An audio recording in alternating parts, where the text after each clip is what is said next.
नमस्कार। रीट मेंस की तैयारी में आपका स्वागत है। आज हम गुहिल राजवंश के इतिहास का एक बहुत ही जरूरी टॉपिक समझने वाले हैं, जो वीरता, त्याग और कई नाटकीय मोड़ों से भरा हुआ है। जी हाँ, हम बात करेंगे राणा विक्रमादित्य और उदय सिंह के शासनकाल की। ये वो दौर था जिसने मेवाड़ का भविष्य हमेशा के लिए तय कर दिया। तो चलिए शुरू करते हैं। तो साल 1531 से जब राणा विक्रमादित्य ने मेवाड़ की गद्दी संभाली। अब देखिए, इनका शासनकाल सिर्फ 5 साल का था, 1531 से 1536 तक। लेकिन यकीन मानिए, इन 5 सालों में जो हुआ उसने मेवाड़ की कहानी ही बदल दी। ये वो दौर था जब मेवाड़ पर बाहर से हमले भी हो रहे थे और अंदर साजिशें भी चल रही थीं। अब देखिए, राणा विक्रमादित्य उस वक्त छोटे थे, तो राजकाज कौन संभालेगा? उनकी मां रानी कर्मावती ने संरक्षिका के तौर पर बागडोर अपने हाथों में ली। लेकिन मुश्किल तब आई जब 1533 में गुजरात के सुल्तान बहादुर शाह ने मेवाड़ पर हमला कर दिया। हालात को देखते हुए कर्मावती ने एक बहुत ही मुश्किल फैसला लिया। उन्होंने रणथंबोर का किला बहादुर शाह को दे दिया और एक संधि कर ली, ताकि मेवाड़ को एक बड़ी तबाही से बचाया जा सके। लेकिन बहादुर शाह कहाँ मानने वाला था। ठीक 1 साल बाद ही 1534-35 में उसने फिर से मेवाड़ पर चढ़ाई कर दी। इस बार संकट पहले से भी बड़ा था। रानी कर्मावती ने मदद की एक आखिरी उम्मीद में मुगल बादशाह हुमायूं को राखी भेजी, एक भाई से बहन की मदद की गुहार लगाई। और इसी सारी उथल-पुथल के बीच बनबीर नाम के एक व्यक्ति को मेवाड़ का प्रशासक यानी एडमिनिस्ट्रेटर बना दिया गया। और यह फैसला मेवाड़ के लिए एक बहुत बड़ी गलती साबित हुआ। तो सवाल उठता है कि ये बनवीर आखिर था कौन? दरअसल वो उड़ना राजकुमार पृथ्वीराज का दासी पुत्र था और उसके मन में मेवाड़ का सिंहासन पाने का लालच भरा हुआ था। मौका देखते ही उसने अपनी चाल चली। सबसे पहले उसने राणा विक्रमादित्य की हत्या कर दी। लेकिन उसका इरादा यहीं नहीं रुका। अब उसकी तलवार मेवाड़ के असली वारिस नन्हे उदय सिंह की तरफ बढ़ रही थी। और यहीं पर इतिहास की वो घटना होती है जिसे सुनकर आज भी रोंगटे खड़े हो जाते हैं। पन्ना धाय, एक ऐसा नाम जो त्याग और स्वामी भक्ति का प्रतीक है। उन्होंने मेवाड़ के भविष्य को बचाने के लिए एक ऐसा बलिदान दिया जिसकी कोई मिसाल नहीं। उन्होंने अपने जिगर के टुकड़े, अपने बेटे चंदन को उदय सिंह के कपड़ों में उनके बिस्तर पर सुला दिया। बनवीर ने धोखे में चंदन को ही उदय सिंह समझकर मार डाला। पन्ना धाय के इस बलिदान ने मेवाड़ के चिराग को बुझने से बचा लिया। उस खूनी रात में उदय सिंह को किले से सुरक्षित निकालने के बाद पन्ना धाय के सामने सवाल था कि जाएं तो जाएं कहां। वो उदय सिंह को लेकर सीधे कुंभलगढ़ के किले पहुंची। वहां के किलेदार आशा देवपुरा ने अपनी जान की परवाह न करते हुए पन्ना धाय और राजकुमार उदय सिंह दोनों को शरण दी। और यहीं पर दुनिया की नजरों से छिपकर मेवाड़ का भविष्य पलने बढ़ने लगा। चलिए, अब कहानी में थोड़ा पीछे चलते हैं, वापस बहादुर शाह के आक्रमण के समय पर। इस हमले की वजह से चित्तौड़ को अपने इतिहास का दूसरा साका देखना पड़ा। यह घटना साल 1535 की है। अब कई लोगों को यह सवाल आता होगा कि साका होता क्या है। देखिए, जब राजपूतों को लगता था कि अब युद्ध में जीतना नामुमकिन है, तो वो साका करते थे। इसमें 2 चीजें होती थीं, जौहर और केसरिया। स्त्रियां अपने सम्मान की रक्षा के लिए जौहर करती थीं, मतलब खुद को अग्नि को समर्पित कर देती थीं। इस जौहर का नेतृत्व खुद रानी कर्मावती ने किया। और पुरुष केसरिया बाना यानी केसरिया रंग के कपड़े पहनकर अपनी जिंदगी की आखिरी लड़ाई के लिए दुश्मन पर टूट पड़ते थे। इस केसरिया का नेतृत्व किया देवलिया के बाघ सिंह ने, जिन्हें देवलिया दीवान के नाम से भी जाना जाता है। और हां, ये कोई सुनी सुनाई बात नहीं है, हमें इसका पक्का ऐतिहासिक सबूत भी मिला है। 1535 ईस्वी का एक पूर्ण ताम्र पत्र है जिसमें इस जौहर की पूरी जानकारी मिलती है। ये नाम याद रखिएगा, एग्जाम के लिए बहुत बहुत इंपॉर्टेंट है। इस युद्ध में केसरिया का नेतृत्व करने वाले वीर बाघ सिंह वीर गति को प्राप्त हुए। उनके बलिदान और वीरता को आज भी याद किया जाता है। उनकी छतरी चित्तौड़ में पांडु पोल पर बनी हुई है, जो उनकी शौर्य गाथा की याद दिलाती है। तो बनवीर के धोखे और चित्तौड़ के दूसरे साके की त्रासदी के बाद अब मेवाड़ के इतिहास में एक नए अध्याय की शुरुआत होती है। ये अध्याय है राणा उदय सिंह का उदय। उनका शासनकाल 1537 से लेकर 1572 ईस्वी तक चला। जब उदय सिंह बड़े हुए तो मेवाड़ के वफादार सरदार उनके साथ आकर खड़े हो गए। अब समय आ गया था बनवीर से हिसाब बराबर करने का। साल 1540 में मावली के मैदान में उदय सिंह और बनवीर की सेनाओं के बीच निर्णायक युद्ध हुआ और इस युद्ध में उदय सिंह की जीत हुई। उन्होंने बनवीर को हराकर चित्तौड़ के सिंहासन पर अपना राइटफुल अधिकार वापस हासिल किया। राणा उदय सिंह को हम सिर्फ एक योद्धा के तौर पे ही नहीं जानते, बल्कि वो एक महान निर्माता भी थे। उन्होंने साल 1559 में झीलों की खूबसूरत नगरी उदयपुर की स्थापना की। यही नहीं, उन्होंने इस उदय सागर झील और मोती मगरी महल जैसे शानदार निर्माण भी करवाए, जो आज भी उनकी दूरदर्शिता की गवाही देते हैं। सब कुछ ठीक चल रहा था, लेकिन मेवाड़ की किस्मत में शायद आराम लिखा ही नहीं था। उदय सिंह के शासनकाल की सबसे बड़ी और आखिरी चुनौती अब उनके सामने आने वाली थी। साल 1567-68 में हिंदुस्तान के मुगल बादशाह अकबर की नज़र चित्तौड़ पर पड़ी। इस बार उदय सिंह ने पिछली लड़ाइयों से सबक सीखा था। उन्होंने एक बहुत ही स्मार्ट रणनीति अपनाई। उन्होंने सोचा कि किले में बंद होकर लड़ने से अच्छा है कि युद्ध को लंबे समय तक चलाया जाए।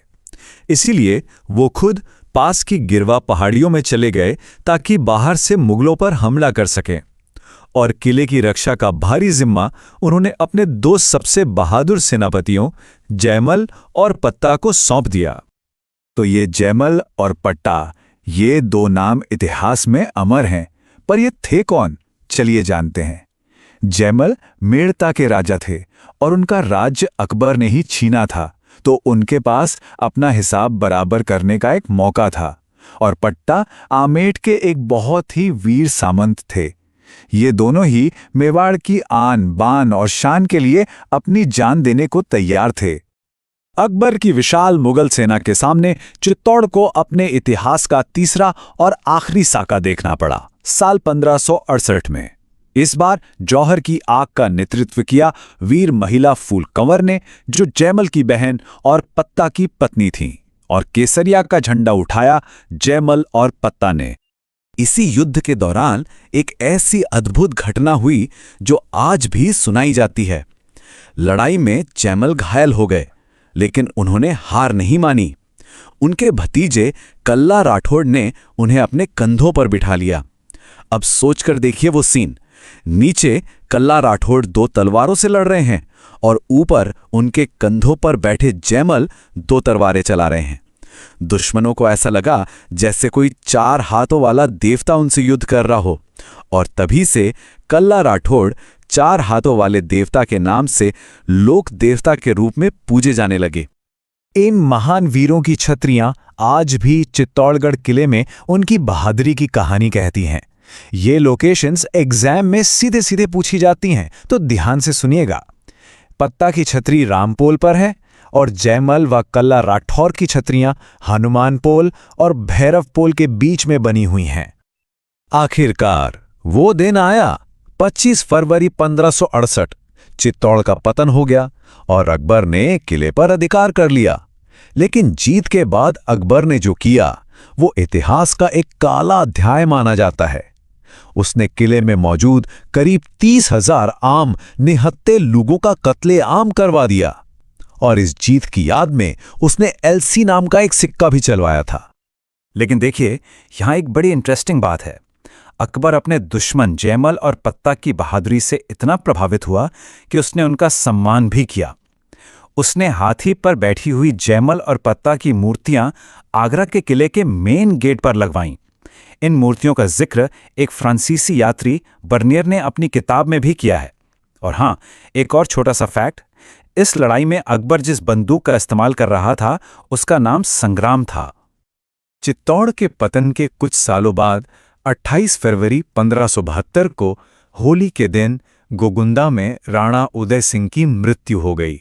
उनकी छतरी भी गोगुंदा में ही बनी हुई है।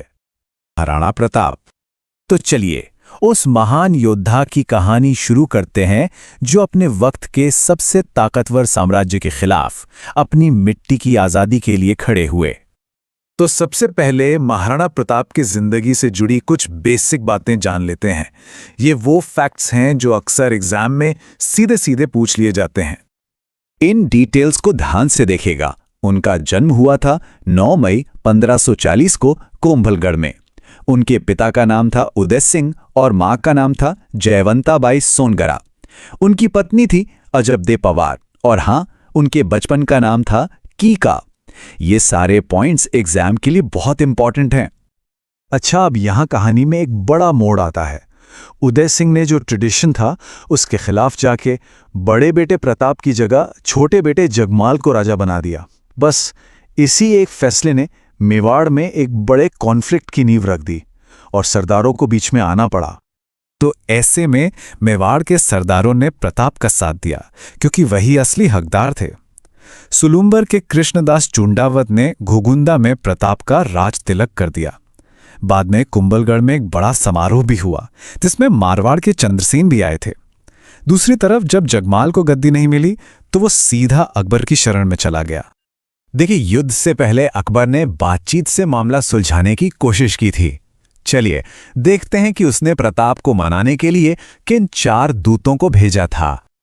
अकबर ने प्रताप को समझाने के लिए कि वो मुगलों की अधीनता स्वीकार कर लें, एक के बाद एक 4 दूत भेजे। सबसे पहले जलाल खां कोरची, फिर मान सिंह, उसके बाद भगवंत दास और आखिर में टोडरमल। लेकिन प्रताप नहीं माने और इसके बाद युद्ध होना तय हो गया। और अब हम आते हैं भारतीय इतिहास की सबसे मशहूर लड़ाइयों में से एक हल्दी घाटी के युद्ध पर। आइए इसके मेन कैरेक्टर्स और इवेंट्स को समझते हैं। दोनों तरफ के सेनापतियों को जानना बहुत जरूरी है। प्रताप की तरफ से थे कृष्णदास चुंडावत, ग्वालियर के रामशाह तोमर, अफगान सेनापति हाकिम खां सूर और भील सेना को लीड कर रहे राणा पूंजा। वहीं अकबर की भारी भरकम सेना का नेतृत्व कर रहे थे मान सिंह और आसफ खां। युद्ध के बीच में कई ड्रामेटिक मोड़ आए। प्रताप का घोड़ा चेतक घायल हो गया।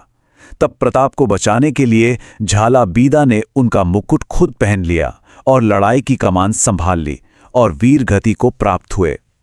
इसी बीच एक मुगल सैनिक मेहतर खां ने यह झूठी खबर फैला दी कि अकबर खुद आ रहे हैं, जिससे मुगलों का हौसला एकदम से बढ़ गया। भले ही मुगलों ने जीत का दावा किया, पर उनका जो मेन मिशन था, यानी प्रताप को पकड़ना या झुकाना, वो तो अधूरा ही रह गया। इसी नाकामी की वजह से अकबर ने मान सिंह और आसफ खां की दरबार में एंट्री ही बंद कर दी थी कुछ समय के लिए। ये लड़ाई हल्दी घाटी पर खत्म नहीं हुई थी। चलिए देखते हैं कि प्रताप ने अपना संघर्ष कैसे जारी रखा और कैसे उन्हें एक और बड़ी जीत मिली। इस दौर की 2 घटनाएं बहुत खास हैं। पहली 1580 की शेरपुर घटना, जिसमें प्रताप के बेटे अमर सिंह ने अब्दुल रहीम के परिवार को बंदी बना लिया था, लेकिन प्रताप ने उन्हें पूरे सम्मान के साथ वापस भिजवाया। ये उनके ऊंचे चरित्र को दिखाता है।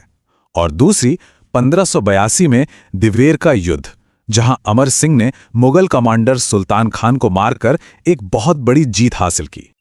इस युद्ध की अहमियत को मशहूर इतिहासकार कर्नल जेम्स टॉड ने भी माना है। उन्होंने दिवेर के युद्ध को मेवाड़ का मैराथन कहा था, क्योंकि ये एक लंबी और निर्णायक लड़ाई थी। इस मुश्किल वक्त में भामा शाह ने चूलिया गांव में प्रताप से मुलाकात की और अपनी सारी दौलत उन्हें दे दी। ये इतनी बड़ी मदद थी कि प्रताप 25,000 सैनिकों का खर्च 12 साल तक उठा सकते थे। इसी वजह से भामा शाह को मेवाड़ का उद्धारक भी कहा जाता है। युद्ध के मैदान के अलावा प्रताप एक निर्माता और कल्चर को बढ़ावा देने वाले शासक भी थे। चलिए उनके आखिरी सालों और उनकी विरासत पर एक नजर डालते हैं। प्रताप के जीवन के आखिरी दौर में 1585 में अकबर ने जगन्नाथ कछवाहा के नेतृत्व में अपनी आखिरी मुहिम भेजी। इसी दौरान प्रताप ने चावंडहो अपनी नई राजधानी बनाया। 1597 में उनका निधन हो गया और उनकी 8 खंभों की छतरी बारडोली में है। अपनी जिंदगी के आखिर तक उन्होंने चित्तौड़गढ़ और मांडलगढ़ को छोड़कर लगभग पूरा मेवाड़ वापस जीत लिया था। जब शांति का दौर आया तो प्रताप के समय में आर्ट और लिटरेचर खूब फला फूला। चावंड में मंदिर और महल बने। चित्रकार नसीरुद्दीन के साथ चावंड चित्रकला स्टाइल की शुरुआत हुई और उनके दरबार में चक्रपाणी मिश्र और हेमरत्न सूरी जैसे बड़े विद्वान भी थे। चलिए अब जल्दी से कुछ ऐसे इंपॉर्टेंट फैक्ट्स को रिवाइज कर लेते हैं जो एग्जाम्स में बार बार आते हैं। ये टेबल बहुत बहुत इंपॉर्टेंट है, इसे अच्छे से याद कर लीजिए। अबुल फजल ने इसे खमनौर का युद्ध कहा, बदायूनी ने गोगुंदा का युद्ध कहा, एएल श्रीवास्तव ने इसे बादशाह बाग का युद्ध कहा और जेम्स टॉड ने इसे मेवाड़ की थर्मोपोली कहा। सेना के साइज को लेकर बदायूनी का अंदाजा याद रखिएगा। मुगल सेना 5000 और मेवाड़ी सेना 3000। हाथियों के नाम भी पूछे जाते हैं। मुगलों के थे मर्दाना और गजमुक्ता और मेवाड़ की तरफ से थे लूना और रामप्रसाद। हाँ, और इसी रामप्रसाद हाथी को जब मुगलों ने पकड़ लिया था तो अकबर ने उसका नाम बदलकर पीर प्रसाद रख दिया था। ये 3 जगहें भी एग्जाम में आ सकती हैं। आवरगढ़ प्रताप की टेम्पररी कैपिटल थी, मायरा की गुफा उनका शस्त्रागार यानी आर्मरी थी और उनके प्यारे घोड़े चेतक की छतरी बलीचा गांव में है। महाराणा प्रताप के बाद मेवाड़ का इतिहास किस दिशा में मुड़ा? क्या उनका संघर्ष थम गया या एक नए रूप में जारी रहा? आज हम इसी दौर को समझेंगे। अमर सिंह से लेकर जगत सिंह तक, जब मेवाड़ ने युद्ध से निकलकर शांति और कला के एक नए युग में प्रवेश किया। चलिए शुरू करते हैं। तो देखिए, महाराणा प्रताप जैसे महान योद्धा के बाद उनके बेटे अमर सिंह पर बहुत बड़ी जिम्मेदारी थी और उनके पूरे शासनकाल की सबसे बड़ी और सबसे महत्वपूर्ण घटना थी मेवाड़ और मुगलों के बीच हुई ऐतिहासिक संधि। ये तारीख बहुत अहम है। 5 फरवरी 1615, इसी दिन मुगल बादशाह जहांगीर और मेवाड़ के महाराणा अमर सिंह प्रथम के बीच वो संधि हुई जिसने मेवाड़ और मुगलों के बीच दशकों से चल रहे लंबे संघर्ष पर एक तरह से विराम लगा दिया। तो आखिर इस संधि की शर्तें क्या थीं, ये जानना बहुत दिलचस्प है। पहली शर्त थी कि मेवाड़ का राणा कभी भी मुगल दरबार में पेश नहीं होगा। ये मेवाड़ के स्वाभिमान को बनाए रखने के लिए एक बहुत बड़ी बात थी। दूसरी शर्त, राणा की जगह उनका बेटा यानी मेवाड़ का युवराज मुगल दरबार में जाएगा। ये मुगलों के लिए एक सम्मान की बात हो गई। तीसरी शर्त के मुताबिक मेवाड़ मुगलों को जरूरत पड़ने पर 1000 घुड़सवार सैनिकों की मदद देगा। चौथी शर्त, और ये बहुत महत्वपूर्ण है, कि चित्तौड़ का किला मेवाड़ को वापस तो मिल जाएगा लेकिन वो उसकी मरम्मत नहीं करवा सकते। ऐसा इसलिए ताकि मेवाड़ फिर से एक बड़ी सैन्य शक्ति ना बन जाए। और आखिरी शर्त थी कि दोनों पक्षों में कोई वैवाहिक संबंध नहीं बनेगा ताकि मेवाड़ अपनी अलग पहचान बनाए रख सके। अच्छा, अब सवाल ये है कि इस संधि को करवाया किसने? तो देखिए, मेवाड़ की तरफ से बातचीत करने वाले थे शुभकरण और हरिदास। वहीं मुगलों की तरफ से ये जिम्मेदारी संभाली थी खुर्रम ने, जो आगे चलकर शाहजहां बने। लेकिन सबसे बड़ा मोड़ ये था कि महाराणा अमर सिंह खुद इस संधि के लिए तैयार नहीं थे। उन्होंने अपने ही बेटे युवराज कर्ण सिंह के कहने पर उनके दबाव में आकर यह फैसला लिया था। भले ही इस संधि से मेवाड़ में शांति का दौर शुरू हुआ, लेकिन अमर सिंह इस फैसले से अंदर से बिल्कुल खुश नहीं थे। उन्हें लगता था कि ये उनके पूर्वजों के संघर्ष और स्वाभिमान के साथ एक समझौता है।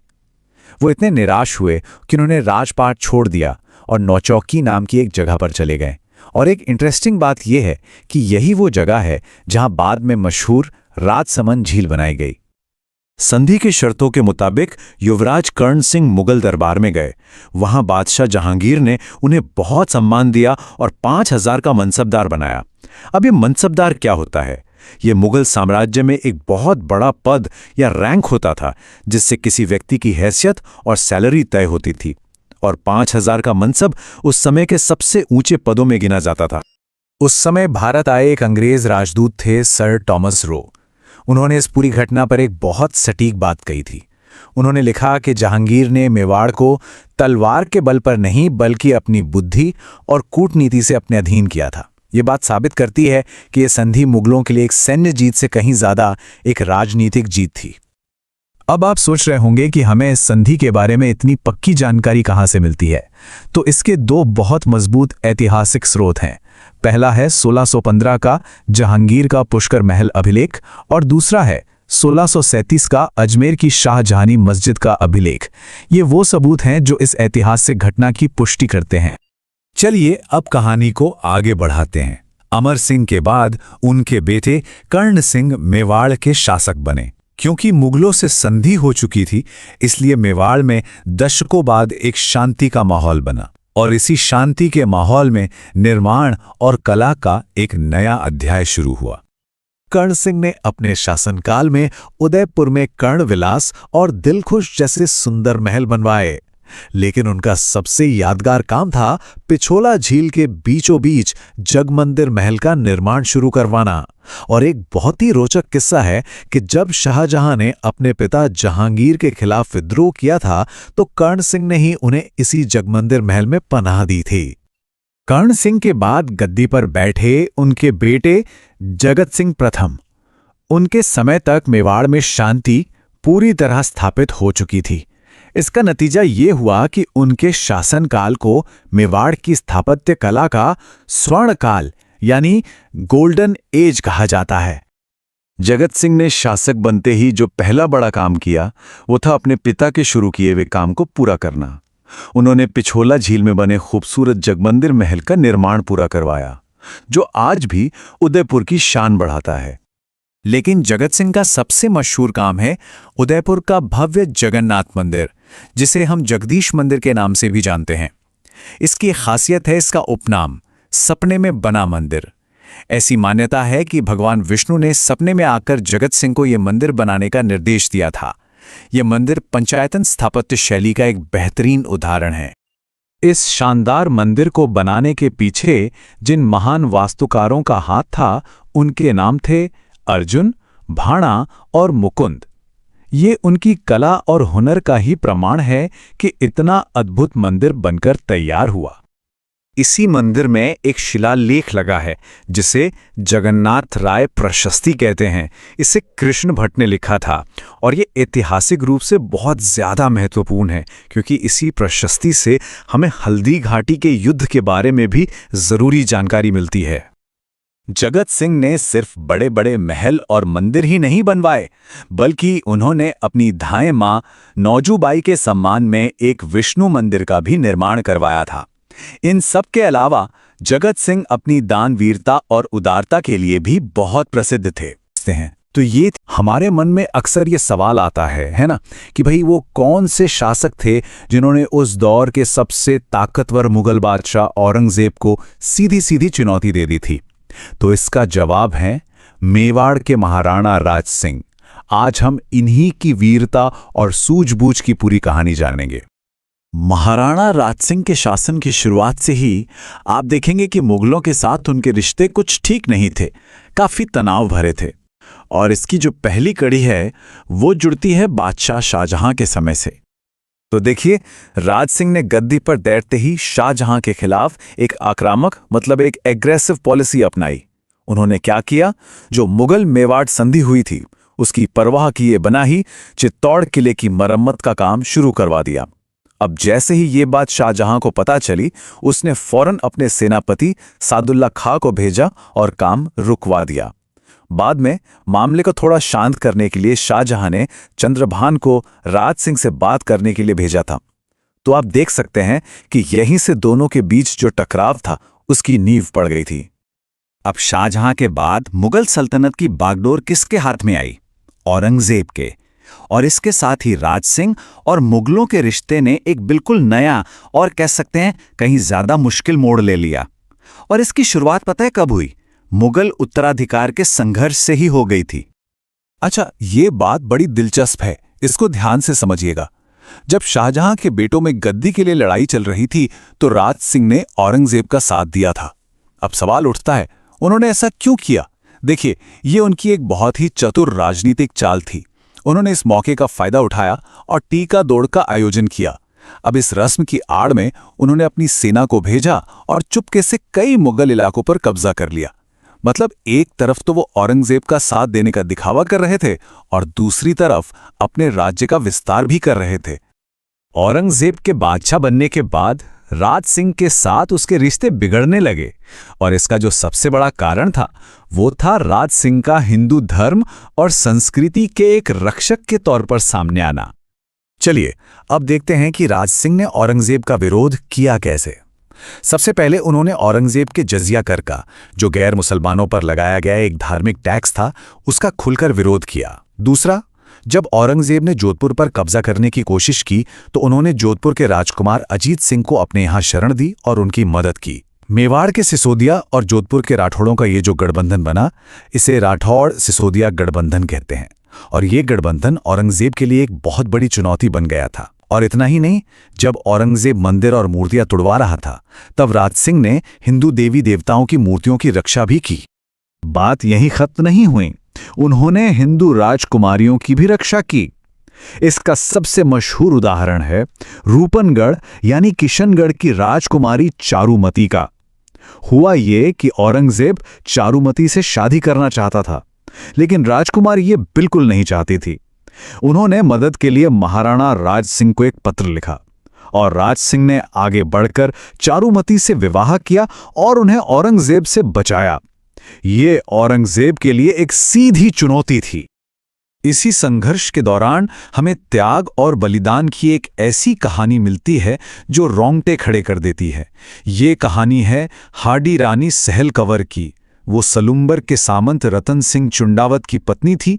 जब रतन सिंह को राज सिंह के आदेश पर औरंगजेब की सेना को रोकने जाना पड़ा तो वो अपनी नई नवेली पत्नी से दूर नहीं जाना चाहते थे, इसलिए उन्होंने निशानी मांगी। हाडी रानी को लगा कि शायद उनकी याद उनके पति को युद्ध में कमजोर बना सकती है, इसलिए उन्होंने अपना सिर काटकर निशानी के तौर पर भिजवा दिया ताकि उनके पति बिना किसी मोह के अपना कर्तव्य पूरा कर सकें। इस महान बलिदान पर मेघराज मुकुल जी ने सैनानी नाम की एक बहुत प्रसिद्ध कविता भी लिखी है।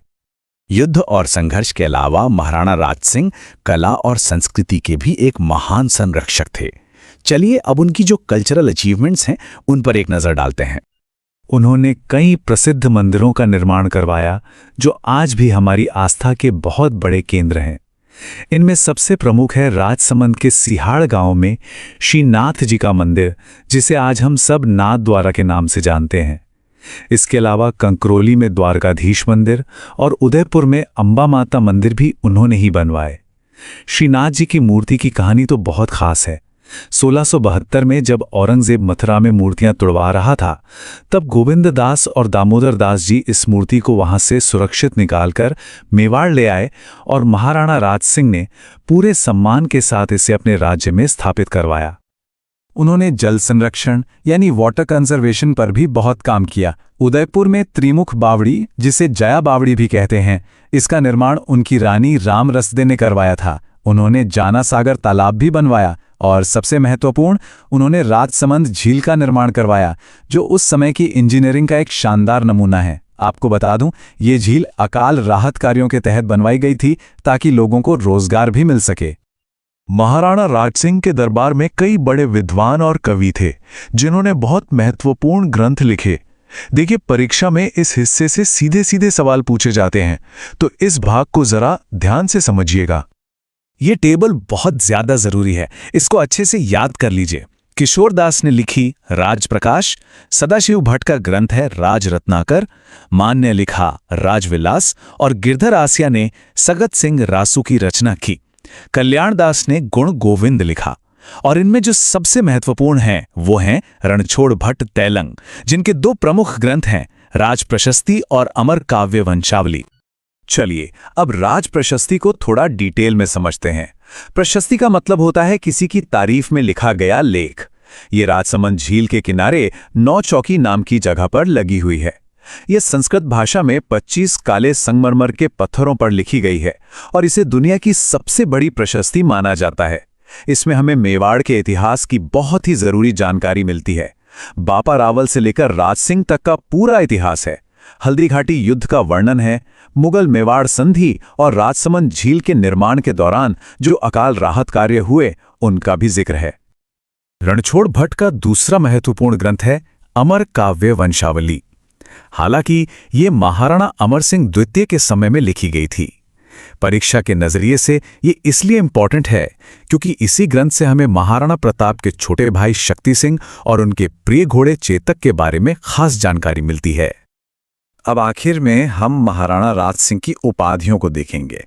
ये जो टाइटल्स हैं, ये उनके व्यक्तित्व के दो अलग अलग पहलुओं को बहुत अच्छे से दिखाते हैं। उनकी पहली उपाधि थी विजय कटकातु।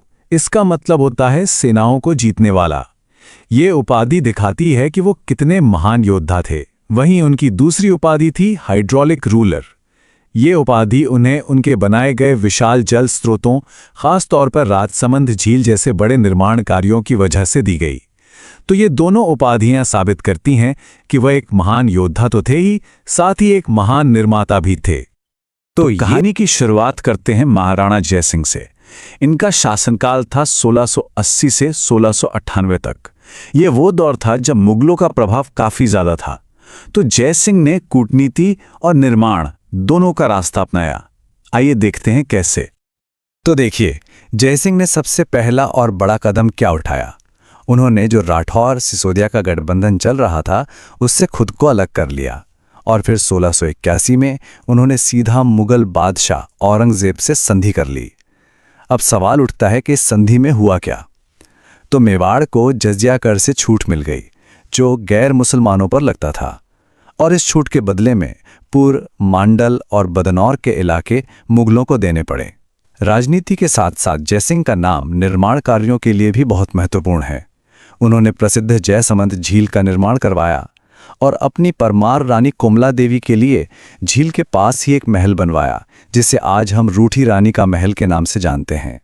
साथ ही वहां नर्मदेश्वर मंदिर का भी निर्माण करवाया गया।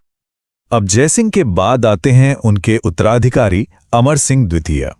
जहां जयसिंह ने मुगलों से संधि की थी, वहीं अमर सिंह द्वितीय ने ठीक इसका उल्टा किया। उन्होंने मुगलों के खिलाफ एक बड़ा गठबंधन बनाया और उनके समय की जो सबसे बड़ी और सबसे महत्वपूर्ण घटना है, वो है देबारी समझौता। तो आखिर ये देबारी समझौता था क्या और इसमें कौन कौन शामिल था? देखिए, साल था 1708। एक तरफ थे मेवाड़ के अमर सिंह द्वितीय, मारवाड़ के अजीत सिंह और आमेर के सवाई जयसिंह, और दूसरी तरफ थे मुगल बादशाह बहादुर शाह प्रथम। अब इस समझौते की शर्तें क्या थीं, वो समझना बहुत जरूरी है। पहली शर्त तो सीधी सी थी कि तीनों राजपूत राजा मिलकर एक दूसरे को उनके खोए हुए राज्य वापस दिलाने में मदद करेंगे। लेकिन दूसरी शर्त, वो एक राजनीतिक दांव था। अमर सिंह द्वितीय ने अपनी बेटी चंद्रकंवर की शादी आमेर के सवाई जयसिंह से की, पर एक शर्त रखी कि चंद्रकंवर से जो बेटा पैदा होगा वही आमेर का अगला राजा बनेगा। और इस गठबंधन का असर भी तुरंत दिखा। 1709 में अमर सिंह ने वो सारे इलाके पुर, मांडल और बदनौर वापस जीत लिए जो उनके पिता ने मुगलों को दिए थे। चलिए, अमर सिंह के बाद अब बात करते हैं संग्राम सिंह द्वितीय की। इनका जो समय था, उसमें युद्ध भी हुए और मेवाड़ में कला और संस्कृति का विकास भी हमें देखने को मिलता है। सबसे पहले बात करते हैं बांधनवाड़ा के युद्ध की, जो 1711 में हुआ। इसमें संग्राम सिंह द्वितीय की सीधी टक्कर हुई बहादुर शाह प्रथम से और जीत मेवाड़ की हुई। यहां तक कि मुगल सेनापति रणबाज खां इस लड़ाई में मारा गया। अब इस जीत की जानकारी हमें कहां से मिलती है? ये मिलती है वैद्यनाथ प्रशस्ति से। संग्राम सिंह ने सीसारमा में वैद्यनाथ मंदिर बनवाया और वहीं पर यह प्रशस्ति लिखवाई, जिसके लेखक थे रूप भट्ट। युद्ध के अलावा उन्होंने उदयपुर में खूबसूरत सहेलियों की बाड़ी का भी निर्माण करवाया। लेकिन इसी समय एक नई शक्ति सिर उठा रही थी, मराठे, और उन्होंने मेवाड़ से चौथ वसूलना शुरू कर दिया। ये एक तरह का टैक्स था जो मेवाड़ के लिए एक नई और बड़ी चुनौती बनकर सामने आया। तो मराठों का ये खतरा इतना बढ़ गया कि अगले शासक जगत सिंह द्वितीय के समय में राजस्थान के सभी राजपूत राजाओं को एक साथ आने के बारे में सोचना पड़ा, और इसी सोच का नतीजा था हुरडा सम्मेलन। ये तारीख याद रखिएगा, 17 जुलाई 1734। जगह थी हुरडा। मकसद सिर्फ एक था, मराठों के खिलाफ एकजुट होना। और आप देखिए कौन कौन इकट्ठा हुए थे। मेवाड़ से खुद जगत सिंह, जयपुर से सवाई जय सिंह, जोधपुर से अभय सिंह, नागौर, बीकानेर, किशनगढ़, कोटा, बूंदी, करौली, मतलब उस समय के लगभग सभी बड़े राजपूत राजा एक साथ एक मंच पर थे। ये राजपूत एकता दिखाने का एक बड़ा प्रयास था। इस सम्मेलन की अध्यक्षता की मेवाड़ के जगत सिंह द्वितीय ने, और फैसले भी बड़े जोरदार लिए गए। पहला कि सभी राजा मराठों के खिलाफ एक दूसरे की मदद करेंगे। दूसरा कि जैसे ही बारिश का मौसम खत्म होगा, सब अपनी अपनी सेना लेकर रामपुरा में इकट्ठा होंगे और मिलकर मराठों से युद्ध करेंगे। सुनने में तो ये योजना बहुत अच्छी लगती है ना, लेकिन यही राजपूत इतिहास की एक बड़ी कमजोरी रही। राजाओं के आपसी मतभेद और निजी स्वार्थ इतने ज्यादा थे कि ये योजना कभी जमीन पर उतर ही नहीं पाई, और इतना बड़ा सम्मेलन एक असफल कोशिश बनकर इतिहास में दर्ज हो गया। हालांकि हुर्रा सम्मेलन सफल नहीं हो पाया, लेकिन जगत सिंह द्वितीय ने कला और साहित्य के क्षेत्र में अपना योगदान दिया। उन्होंने पिछौला झील में जगत निवास महल बनवाया। उनके दरबार में नेकराम जैसे विद्वान थे जिन्होंने जगत विलास और सेकार भाव की रचना की, और उनके दीवान थे देवकर्ण, जिनकी रचना है वाराणसी विलास। अब हम मेवाड़ के इतिहास के एक ऐसे दौर में चलते हैं जो काफी दुखद माना जाता है। ये समय है महाराणा भीम सिंह का। इनकी कहानी एक राजकुमारी के विवाद और मेवाड़ की स्वतंत्रता के अंश से जुड़ी हुई है। तो ये कृष्णा कुमारी विवाद आखिर था क्या, इसको बिल्कुल आसान भाषा में समझते हैं। देखिए, भीम सिंह की एक बेटी थी कृष्णा कुमारी। सबसे पहले उनकी सगाई तय हुई जयपुर के जगत सिंह से, ठीक है। फिर किसी कारण से ये रिश्ता तय हुआ मारवाड़ के भीम सिंह से, लेकिन शादी से पहले ही मारवाड़ के भीम सिंह की मृत्यु हो गई। अब मारवाड़ के जो नए राजा बने मान सिंह, उन्होंने कृष्णा कुमारी से विवाह का प्रस्ताव रखा, और यहीं पर मेवाड़ से एक बड़ी भूल हो गई। उन्होंने मान सिंह का प्रस्ताव स्वीकार ना करके वापस जयपुर के जगत सिंह को शादी का प्रस्ताव भेज दिया। बस यही बात मारवाड़ के मान सिंह को अपना अपमान लगी, और यहीं से जयपुर और मारवाड़ के बीच दुश्मनी की आग भड़क गई। ये दुश्मनी इतनी बड़ी कि 1807 में गिंगोली या परबतसर का युद्ध हुआ, जयपुर के जगत सिंह और मारवाड़ के मान सिंह के बीच। इस युद्ध में जयपुर की जीत हुई, लेकिन कहानी का अंत बहुत ही दुखद था। इस लड़ाई को खत्म करने के लिए अमीर खां पिंडारी और अजीत सिंह चुंडावत की सलाह पर राजकुमारी कृष्णा कुमारी को ही जहर दे दिया गया। इस घटना ने मेवाड़ को अंदर से तोड़ दिया, और आखिर में 13 जनवरी 1818 को भीम सिंह ने अंग्रेजों से संधि कर ली, और इसी के साथ मेवाड़ की स्वतंत्रता का सूरज अस्त हो गया। उनके दरबारी विद्वान कृष्णाजी आढ़ा ने इस पूरे दुखद दौर को अपनी किताब भीम विलास में लिखा है। तो ये थी मेवाड़ के कुछ प्रमुख सिसोदिया शासकों की कहानी। हमने देखा कि कैसे संधियां, युद्ध और आपसी मतभेद किसी भी साम्राज्य की किस्मत को बदल सकते हैं। उम्मीद है ये जानकारी आपके एग्जाम के लिए काफी मददगार साबित होगी। धन्यवाद।